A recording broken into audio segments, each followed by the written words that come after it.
Welcome to the Corporate Counsel Business Journal's daily podcast, In-House Warrior, with host Richard Levick, chairman of Levick, a global crisis and litigation communications firm. Welcome to In-House Warrior, the daily podcast for the Corporate Counsel Business Journal. I'm Richard Levick, and I'm with Chrysta Castaneda of the Castaneda firm, and she's an oil and gas attorney and currently a candidate for the Texas Railroad Commission, the statewide oil and gas regulators. Many refer to this as the most important election on environmental issues of 2020. Chrysta, welcome to In-House Warrior. Thank you for having me. It's great to see you. It's been a number of years, I know. I think the last time we were together was either ribs or chili because it was Texas. So that's right. but no one's getting close to anyone else these days. So let's start with, I know you just released a new book. It's called The Last Trial of T. Boone Pickens. That's an amazing title and an amazing story. Why don't you share a little bit about that?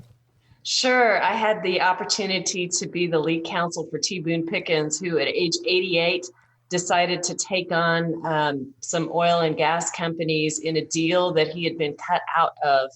And we had a tremendous time. It was a tremendous struggle, but we won a $145 million verdict right there in the heart of oil country. And he sat through the trial every day. It was an incredible tale, and I was very proud to have represented him. And, what does it take, to win such a major oil and gas case? Well, it took tremendous preparation, tremendous client commitment. You don't win these cases unless you are fully devoted, both as a trial team and as a client, to devoting your full energy to seeing it through. That means financially, that means with your expertise, that means with your attendance, that means with literally your heart and soul. What's it like being a woman as a litigator in a heavily male-dominated profession? Oh, most days I don't really notice it. I've been doing it over 30 years, but there are days when I definitely do. There's a little scene in the book where we're all huddled around the bench. We're having a sidebar conference, and it's been weeks, and it's West Texas, and the men have been away from their dry cleaners, and I'm a little bit shorter than all of them and stifled as I'm trying to make my arguments.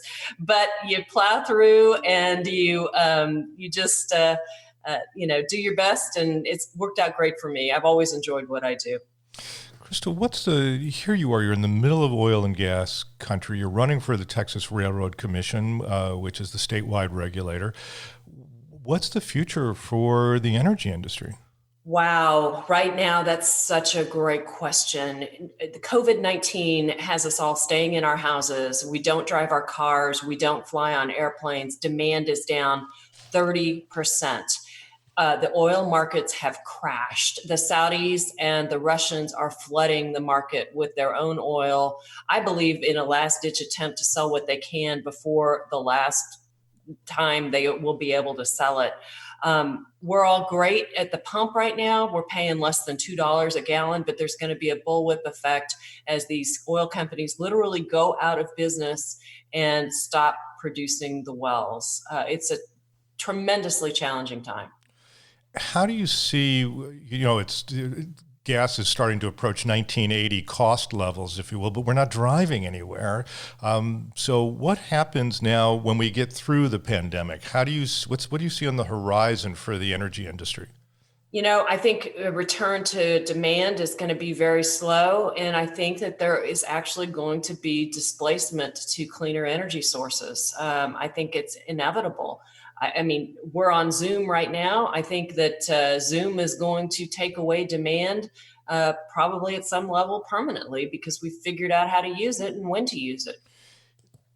So the last question for you is, you're a general counsel of either an energy company or a company that works closely with other energy companies.